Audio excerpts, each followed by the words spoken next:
Praise the lord. క్రీస్తునందు ప్రియమైన స్నేహితులారా, మన ఆత్మీయ జీవితంలో ఎలాగ నిలకడగా ఉండగలము?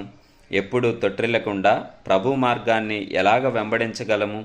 మనం అనుకుంటాం కదా, మరి ఫలానా సేవకుని నేను వెంబడిస్తే నిలకడగా ఉంటానేమో, లేదా ఫలానా పని చేస్తే నేను నిలకడగా ఉంటానేమో, లేదా ఫలానా మందిరానికి వెళితే నేను నిలకడగా ఉంటానేమో, ఆత్మీయ జీవితం కొనసాగించగలుగుతానేమో అనే భ్రమలో మనం ఉంటాం.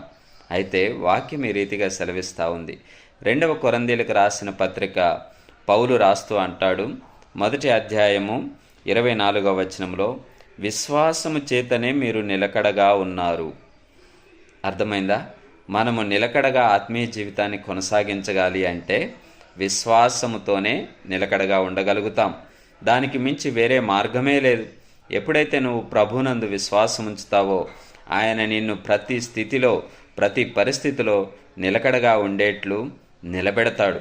నీవు పాపములో పడిపోకుండా, శాపములో కూరుకుపోకుండా, నీవు లోకము వెంబడి తిరగకుండా నిలబెట్టేది విశ్వాస జీవితమే. కాబట్టి విశ్వాసము ద్వారానే మనము నిలకడగా ఉంటాము. విశ్వాసాన్ని పట్టుకొని మనం ముందుకు సాగుదాం. అటువంటి విశ్వాసం కొరకు ప్రార్థన చేద్దాం.